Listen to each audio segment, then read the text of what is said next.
안녕하십니까. 절세의 달인 문길성 CFP입니다. 세무사가 가르쳐주지 않는 절세 전략. 이것만 알면 절세 끝이다. 네, 이런 주제를 가지고 근본 시리즈에 여러분을 찾아뵙습니다. 이렇게 절세가 좋은데도 불구하고 세무사가 잘 가르쳐주지 않는 이유가 뭘까요? 네, 영역이 좀 다르다고 먼저 말씀을 좀 드리고 싶습니다. 세무사님들은 충분히 경비라든가 또 그리고 뭐 공제, 세액공제에 대해서는 잘 아시죠. 하지만 이러한 조건들을 만족시키기 위한 기업의 여러 환경들이 다 틀리죠. 그래서 각 기업마다 다 이걸 맞춰서 설명드리기가 좀 어려운 부분이 있고요. 또한 소개를 해줘도 거기에 맞는 컨설팅이 진행이 돼야 되는데 그 영역은 세무사님 영역이 아니기 때문에 좀 곤란한 부분이 있는 거죠. 네, 그래서 제가 관련 동영상을 쭉 검토를 해봤습니다만은 많이 흩어져 있는 부분들이 있었어요. 그래서 제가 오늘 이번 시리즈에 모든 것을 통합을 해서 여러분께 알려드리고자 합니다. 그리고 이 강의를 끝까지 좀 들으셔야 될 이유는 뭐냐면 중간중간에 제가 노하우를 좀 공개를 할 겁니다. 이런 컨설팅을 진행하지 않으면 알 수 없는 것들, 그런 노하우들을 중간중간에 제가 말씀을 드리기 때문에 끝까지 좀 강의를 지켜봐 주시고요. 그리고 이렇게 노하우도 공개하는데 구독, 좋아요, 뭐 알림 이런 버튼 안 누르시는 분들, 네. 양심에 약간의 정지가 나신 분들이죠. 네. 지금 제 이 밑에 구독 버튼이 있잖아요. 네. 꼭 눌러주시기 바랍니다. 자, 그러면 절세 전략을 알아보기 전에 기본적인 로직에 대해서 알아볼까요? 우리가 총 벌어들인 수익 금액에서 필요 경비를 빼죠. 뭐 임대료라든가 인건비라든가 이런 것들을 빼겠죠. 그렇게 되면 사업 소득 금액이 나올 거고요. 이 사업 소득 금액에서 각종 공제를 합니다. 뭐 인적 공제든 뭐 기부금 공제든 이런 것들 공제를 다 하겠죠. 자, 그러면 과세 표준이 나오게 되고 세율을 곱한 다음에 산출세액이 나오겠죠. 이 산출세액에서 세액 공제를 합니다. 그러면 결정세액이 나오게 되는데요. 자, 이렇게 뭐 복잡한 과정보다는 여러분들이 잘 아셔야 될 게 뭐냐면 이 빨간색이죠. 빨간색. 필요경비, 각종 공제, 세액 공제. 이 빨간색이 많으면 많을수록 세금은 줄어들고요. 세금이 줄어들면 나의 소득은 그만큼 늘어나겠죠. 따라서 이 빨간 부분에 대해서 이제 알아보는 게 굉장히 필요합니다. 네, 근본 시간에는 세액 공제를 한번 알아볼 건데요. 산출되는 이 세금에서 바로 세금을 빼주기 때문에 현금을 지원하는 것과 똑같다. 뭐 거기에다가 플러스 알파의 추가 지원금이 있습니다. 이 부분에 대해서 알면은 여러분들 사업하시면서 부담 많이 좀 줄죠. 그죠? 네, 그 부분에 대해서 한번 알아보겠습니다. 첫 번째로 연구 및 인력 개발비에 따른 세액공제입니다. 많은 분들이 제게 이제 질문하시는 게 내 업종도 가능합니까? 뭐 이런 질문을 하세요. 안 되시는 곳은 비영리 기관 그리고 뭐 의료법인 이런 데 안 됩니다. 도소매업은 가능할까요? 가능해요. 네, 그리고 교육 서비스업도 가능하고요. 일반 병원은 될까요? 병원도 됩니다. 지금 뭐 일정 규모 이상 병원 하신 분들은 뭐 공제라든가 경비가 한정적이잖아요. 그래서 세금 때문에 이제 미치시는 거죠. 세액공제를 받기 위해서 나름대로 고민을 많이 하십니다. 특히나 이제 연구소 설립 이런 부분에 대해서는 많이 고민들 하시는데 또 질문도 하시고요. 또 컨설팅 의뢰도 하십니다. 근데 이제 문제는 과세관청에서 이걸 어떻게 볼 것이냐가 굉장히 중요하기 때문에 사후관리가 매우 중요합니다. 특히 병원 같은 경우는 저희가 이제 사후관리는 철저하게 해드리고 있고요. 개인사업자 및 법인사업자가 모두 해당이 되고요. 전담부서 및 연구소로 구분해 볼 수가 있는데요. 전담부서는 조금 조건이 완화되어 있죠. 네. 그래서 전담부서로 하는 경우가 조금 많이 있고요. 큰 기업들은 연구소로 설립을 하시죠. 내용은 인건비의 일정 부분 그리고 연구시설비 및 재료구입비에 대해서 세액공제를 해줍니다. 하지만 주의사항으로는 좀 전에 설명드렸다시피 사후관리가 매우 중요하다는 말씀 꼭 드리고 싶고요. 법인의 경우에는 10% 이상의 주식을 보유한 임원 그리고 특수관계자의 인건비 등은 제외된다는 사실에 대해서 주의해 주시기 바랍니다. 이렇듯 연구 및 인력 개발비에 따른 세액공제에 대해서는 세무사님이 잘 알고 계시지만 이런 혜택을 받기 위한 연구소 및 전담부서 설립은 세무사님의 영역이 아니거든요. 따라서 이러한 부분에 대해서 컨설팅을 의뢰하시거나 또한 컨설팅을 해주시거나 이렇게 하실 경우에 사업주 입장에서는 세금의 혜택을 받으실 수가 있고요. 그만큼 소득이 증가하게 되겠죠. 이런 부분을 명확하게 이해하실 필요가 있다라고 말씀 꼭 드리고 싶습니다. 연구 및 인력 개발비에 따른 세액 공제 금액은 중소기업의 경우 1번과 2번 중에 선택하시면 되는데요. 대부분은 그냥 편하게 생각하시는 게 좋아요. 인건비의 25%를 세금에서 빼준다. 이렇게 좀 편하게 생각하시면 될 것 같습니다. 네, 물론 뭐 다른 발생액이 있다면 그 부분도 공제가 되겠죠. 그러면 얼마 정도의 혜택이 있는지 한번 시뮬레이션 한번 해보도록 하겠습니다. 1인당 급여가 2,500만원 정도인 직원을 연구원으로 발탁을 해서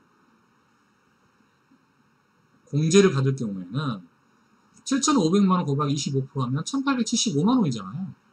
세금에서 빼주는 거예요. 2천만원 세금 나오는데 1,875만원 빼주면 얼마예요? 세금. 네, 125만원만 내면 되잖아요. 그죠? 네, 매는 가능하다는 이 부분도 또 장점이죠.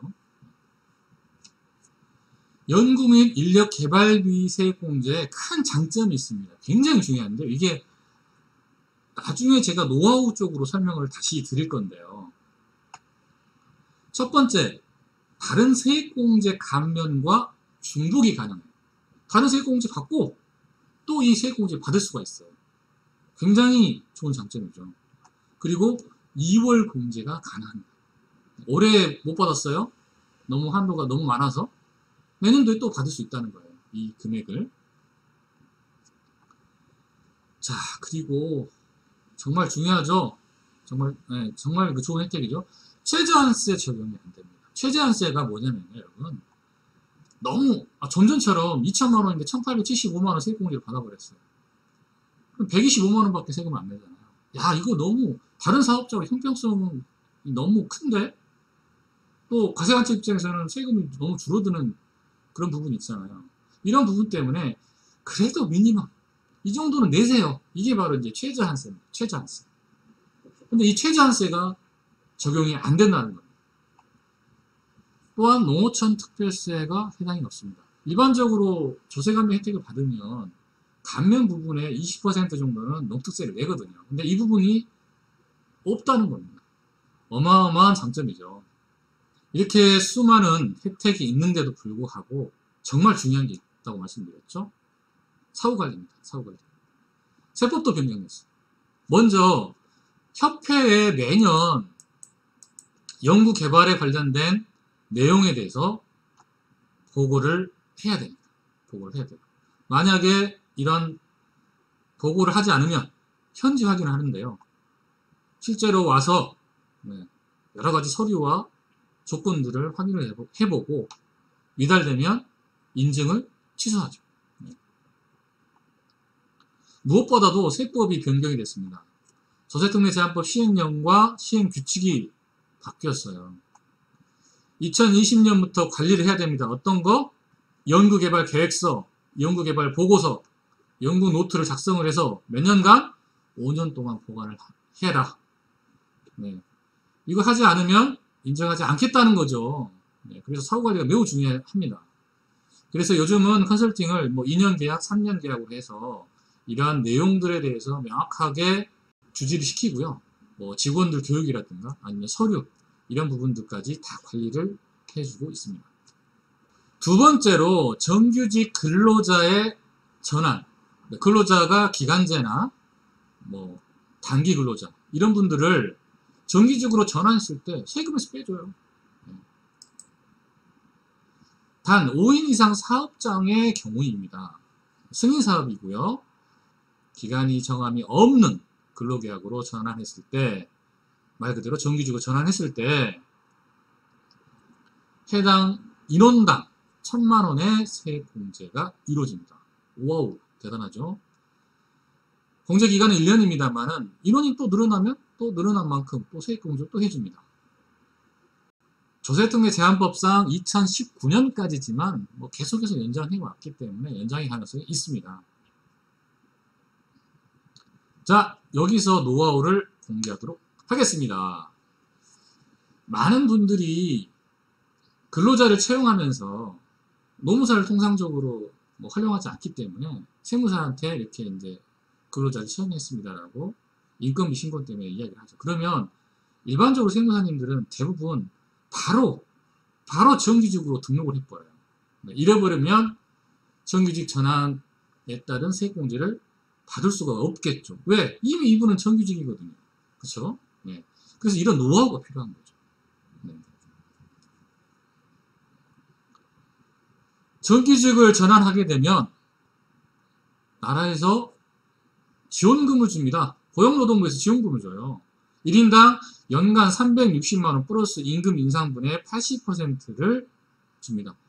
그래서 기간제일 때 뭐 180만원이었지만 정규직으로 전환하면서 뭐 200만원이었다. 그러면 증액이 된 만큼 20만원에 대해서 80%, 네, 16만원에 대해서 지원을 또 해주는 거예요.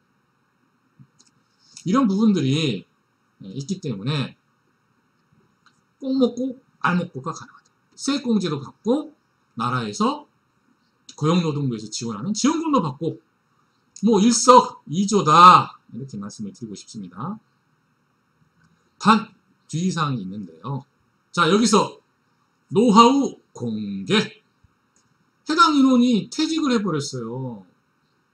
세액공제 받았는데 퇴직해버렸어요. 이거 어떻게 해야 되죠? 네. 고용 인원을 유지를 하시면 됩니다. 퇴직했으면 다시 다른 인원을 충원하시면 돼요. 네, 노하우입니다. 이거 실제로 일을 해보지 않는 사람들은 잘 모르죠. 모르는 내용입니다.